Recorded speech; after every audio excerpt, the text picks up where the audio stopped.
Bonjour à tous et bienvenue à la rubrique du lien de la paracha et l'Haftara de la semaine. Cette semaine, donc, nous sommes parachat Vayera et l'Haftara, c'est l'Haftara de l'histoire d'Elisha, c'est dans le livre Melachim.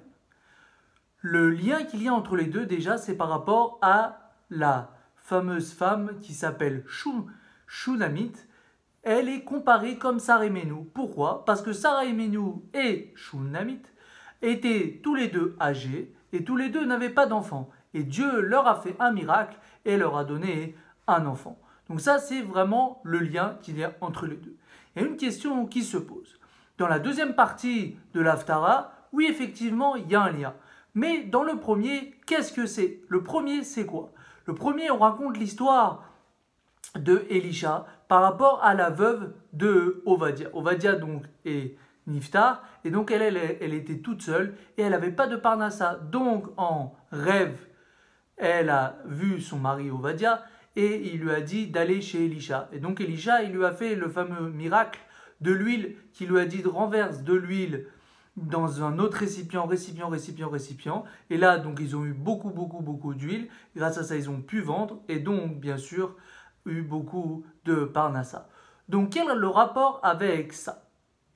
Donc, pour ça, c'est tout simplement le premier lien, c'est par rapport, encore une fois, au chesed. Sarah Menou, on sait que c'est une femme de chesed. La veuve d'Ovadia aussi, c'était une femme de chesed. De où? Parce qu'il y a marqué que s'il n'y avait pas la veuve d'Ovadia, Dieu serait mis en colère contre tous les juifs. Pourquoi il ne s'est pas mis en colère? Parce qu'il y avait cette femme, la veuve d'Ovadia, tellement elle avait une telle chesed, donc il ne s'est pas mis en colère. Pour Shunamit aussi, et elle était aussi de chesed. De où? Parce que c'était marqué que toute sa vie, elle se mettait de côté pour bien sûr donner, pour mettre à l'aise les invités. Donc le premier lien, c'est par rapport à chesed. Le deuxième lien, c'est par rapport en confiance au Navi. Les trois, comme on sait, ils avaient un mari, mais leur mari, c'était un Navi, c'était un tzaddik. Les trois, ils avaient confiance au tzaddik de la génération. Et bien sûr, la troisième chose, c'est un exemple pour chaque femme. Toutes les femmes, je parle de maintenant, toutes les femmes doivent prendre en compte, doivent faire des efforts par rapport à quelqu'un. Qui c'est? Ces trois femmes. Que ce soit Sarah, que ce soit la veuve d'Ovadia, que ce soit Shunamit. Pour finir, on voit dans l'histoire de Elisha que Elisha, il a eu trois clés. Comme on sait, Dieu a donné à chaque tzaddik trois clés. Pas tout à fait, ils n'ont eu que deux, mais en tout cas, Elisha, il a eu les trois. C'est quoi? La première clé, c'est la clé de la Parnassa. Pourquoi il a eu la clé de la Parnassa? C'était par rapport à Ovadia. La veuve de Ovadia, comme on sait, elle n'avait pas d'argent, et donc grâce à cette clé, comme on a expliqué tout au début de cette vidéo, que grâce à l'huile, la veuve d'Ovadia a eu de l'argent.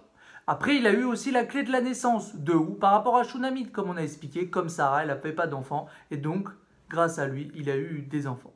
Et troisième, c'est la clé de la résurrection des morts. Où ça? Il faut savoir que dans l'histoire de Elisha, il a fait qu'un mort, un bébé était mort, et donc il a ressuscité. Donc, ces trois, on voit quoi? On voit pourquoi aussi il y a cette histoire, c'est pour vraiment montrer la grandeur de Elisha. Et pour terminer, on sait très bien que par rapport à Hachem et par rapport à un ange, ça aurait été complètement différent. Ça veut dire quoi? Ça veut dire que si un ange, il aurait voulu vraiment juger, c'était à lui de juger, tous les gens, malheureusement, ils auraient été morts. Pourquoi? Parce que les anges, eux, ils voient que par sévérité. Ils prennent un homme et avant de lui donner à manger ou quelque chose, on sait très bien qu'ils sont que dans la sévérité. Donc ils n'auraient jamais donné à manger et donc bien sûr ils mourront. De la même façon que ce soit pour une naissance. Comme on sait, une naissance malheureusement c'est très dur pour les femmes. Alors les anges aussi auraient malheureusement fait quelque chose de mal. Pareil pour bien sûr la mort. Pour la mort, pour la résurrection des morts. Si ça aurait été les anges qui auraient fait la résurrection des morts, ils n'auraient jamais ressuscité tous les juifs, mais que les juifs qui étaient des tzadikim. Alors, grâce que c'est Dieu qui juge et ce n'est pas les anges, Baruch Hashem, on est toujours vivant et on arrive à manger. De la même façon, on arrive à avoir beaucoup d'enfants et bien sûr, tout le monde, et comme on a dit, tout le monde va bien sûr avoir la résurrection des morts. Alors que Dieu fasse que très bientôt, on pourra voir ça, Triat Hametim, avec la Géoula Amitית Ve'Shlema et le Mashiach Siskenu. Shir